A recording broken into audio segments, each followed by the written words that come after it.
Hi everyone, it's such a pleasure to be here.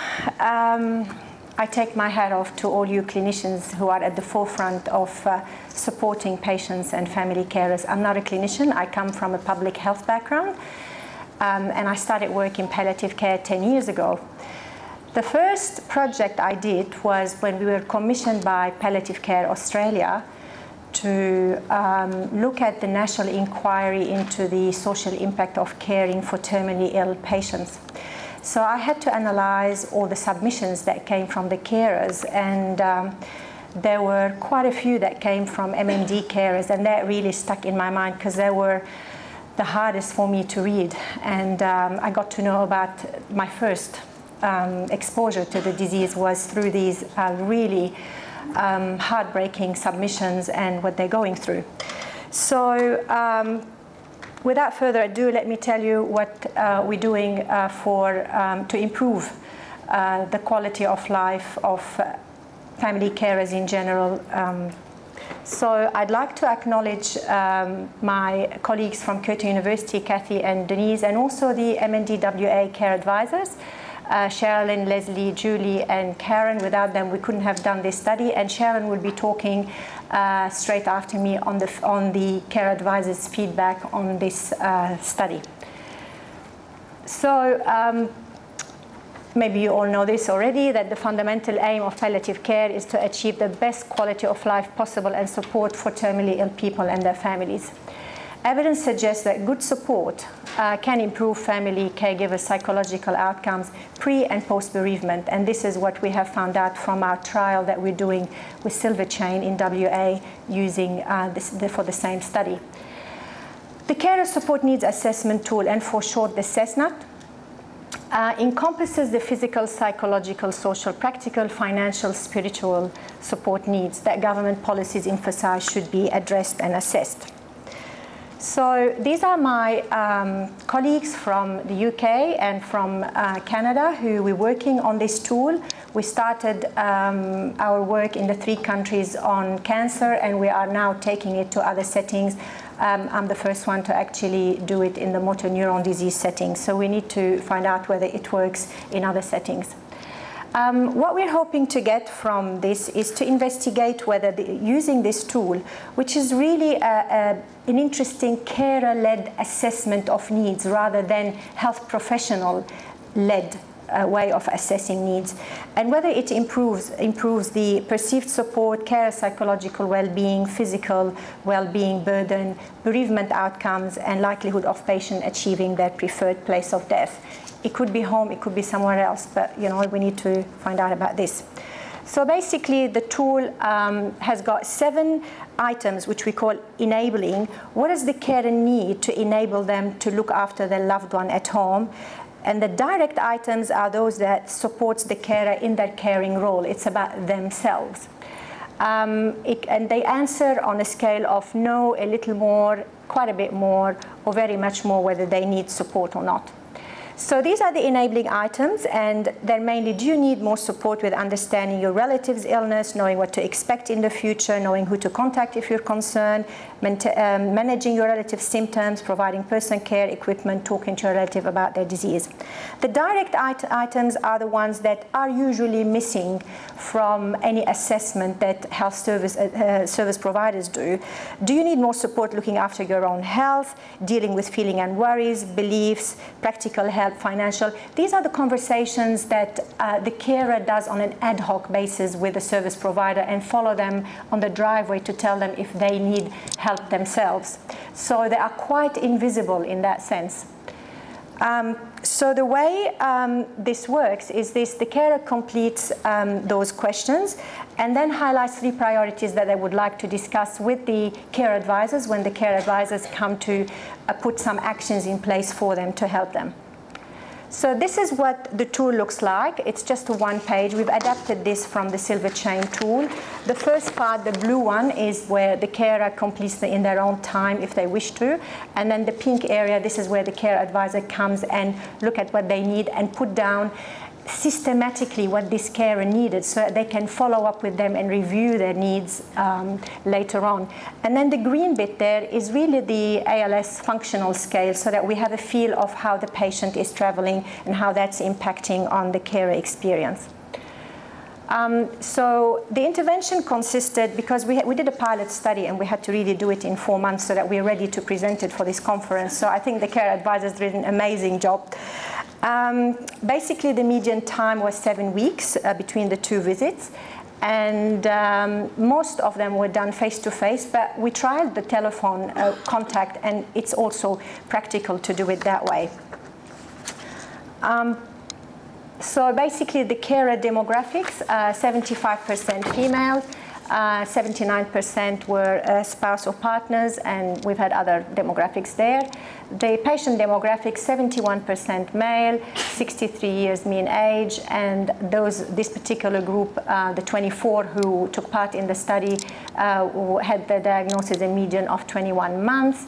And then the ALS functional rating score could range between 0 and 48, and basically we had a median of 27, which means they're in the sort of middle stage of the disease. But we had the 9 and the 46, sort of really late stage and the early stage. So this is what the carers, the MND carers, have said they needed, and in order of priority. So knowing what to expect in the future, and this is really very similar to what the cancer patients have said. Knowing who to contact if I'm concerned, and equipment to help care, that's quite specific for this disease, basically. And then dealing with your feeling and worries, that's again very much similar to other carers in the field, and so on. So that would give us really an idea, you know, where do we target our energies and how do we help carers. There is an item that says anything else, and I think there's going to be something special for MND, and that's in communication. So 2 carers mentioned about how do you communicate this with other members of the family so that they can cope with that, and one carer said, how do I communicate with my wife when you know, I can't anymore, really, I feel isolated. So until we do a larger study, we can't really basically decide, well, how many items do we still need to add to adapt this tool to the MND situation. So this is some of the actions that the care advisors did in terms of, say, the first priority, knowing what to expect in the future. So obviously there was a referral to palliative care. Again, Silver Chain do that kind of thing in WA. And they started talking about advanced health care directives. Knowing who to contact if concerned. Again, at least they've started a plan, and you'll see from the carers' feedback how they really adjusted to this so well. Again, they talked about palliative care services here and other covers that they have. In terms of equipment to help care with your relatives, they discussed the equipment pool that's available and possibility of financial help. You know, they worked with what kind of disability service, again, how to do bathroom modifications and so on. The fourth priority, dealing with your feelings and worries, there was more talk about, well, maybe you need to be referred to counseling, just sort of attracting their attention. There are possibilities to actually help them in this. And of course, the carers luncheon is a group sort of meeting for carers that could come to. So what did the family carers say about this way of assessing their needs in a systematic way and proactive way, not waiting till, you know, they're really, like one of the carers in the Ask the Experts group that we did, session that the MND Association did, he said to us, is there something for the carers? Because I feel I need morphine at the same time as my wife. I'm so bad at the moment, you know. So it's sad to actually leave the person to that extent without doing something just before. So they all thought it was really easy to actually complete. It took them about 10 minutes. And then we had the research officer phone them and do some really more in-depth telephone interviews. So they really thought it was a good form. Yeah, one of the better ones. So they must be feeling quite a bit, poor things. The other thing, it was, as I said, it was very easy. I was given the first form when it was early stages, and I didn't think I needed much. By the time the second form came, that's like nearly 7 weeks after this, the disease had progressed, my needs changed, and the questions were more about what I needed then. It was helpful to talk to the care advisor. Sorry, I'll just, yeah.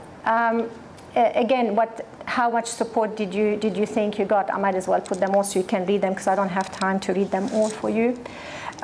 So again, here I think they managed to tackle the end-of-life issues, which was something they probably couldn't really do before. So the form gave them that permission to ask for help and to tackle many issues that they would have wouldn't have done otherwise.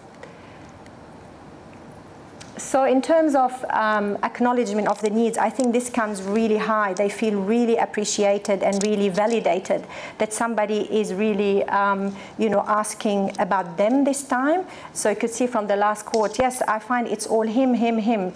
I have come across that all the time. I get a bit sick of it sometimes, and I think I'm here too. So this really focused the need on them, and I think they really liked this and appreciated that. Again, the form has given them a certain reflection and jogged their thinking in so many ways: equipment, financial issues, and gave them some plan. And the thing is, it opens communication channels and discussions and conversations with the care advisors. I mean, the care advisors, like the nurses for Silver Chain, they go there, they've got a limited time with the patient, so they don't really have time for the carers. This gives that space for the nurse or the care advisor to talk to the carer as they matter themselves in the scheme of things. So basically, in terms of did it affect them the way they actually looked after themselves? Again, it focused their minds on issues and the methods they could address it.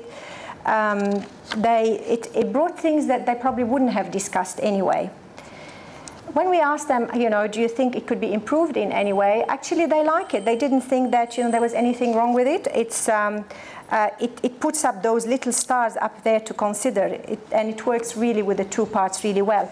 So again, the same feedback that we got from Silver Chain, that the carers really appreciated this thing. So in summary, they appreciate the practicality and usefulness of the systematic assessment, and it gives that feeling of validation, reassurance, and empowerment. So now I'd like to introduce Sherilyn, and she'll talk about what the care advisors had thought about this whole thing.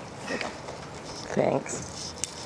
So recently, one of our MND people taught me an expression about teamwork. He said that individually we're a drop and together we're an ocean. He was actually talking about his own care team, but this is my ocean. We are a fabulous team. Leslie's here, and the other people are back in the office doing our work. Yep. Yeah, that's great. Thank you. So we all thought we were doing a pretty good job when the researchers came along with this tool. It was a very interesting process for us. So at the end of the process, we were asked what we thought. As you can see, we're no spring chickens, and we've all been around for a while, backgrounds in nursing and physio. So what were our observations? It made us realise that it paid to ask the question, even though sometimes we thought we knew the answer. And that was, a really, really valid point. And for the carers, it was always a wonderful validation of the unbelievable work they do. We all know that, in caring for their loved ones. The support that we were already providing, the CESNAT can uncover areas which may not have been recognised or adequately dealt with, and it does assist us in providing a more holistic approach. What were the challenges for the staff? Not the 3 L's, location, location, location, but time, time and more time. And, often our existing workload was precluded us, giving lots and lots of time to using this tool. Sometimes, of course, we planned to do it on a visit and it wasn't appropriate. Something was happening in the house, and of course we weren't going to go there. We were going to deal with what we had to deal with at the time. Comments on regular reviews. It's interesting to see how the carer needs change over time. And they don't always follow the same trajectory as the person with MND. Sometimes what I perceived as a crisis happening, the carer might sail through, but at another time something what I thought might have been quite minor tipped them over the edge and became, you know, a huge emotional roller coaster for them. No, we're short of time. Can the CESNAT improve our standard practice? Always. Thinking about the work we do and finding ways to put processes in is always an improvement to standard practice. So yes, certainly it was for us. The optimal timeline, we felt that the middle stage of disease was the best time. And follow-ups, as you know, we were under a time pressure because we had to get this pilot study completed very quickly. We would have liked a longer time between interviews, but for more things to be organised. So final reflection, if the time is right, the discussion points can have an immediacy that works very well. At times though, with the best intentions from all parties, and rightly so, it's often the person with MND whose needs are addressed first. It's good to be constantly reminding ourselves that the bigger picture of carer and family support have an equally important role. And once again, I think we're very privileged as care advisors that our role is unique in that way.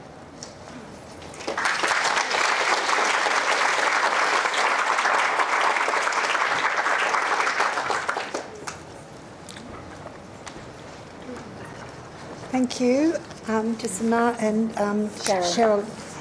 Can we, any questions? We've got time for one, perhaps, question. Eric?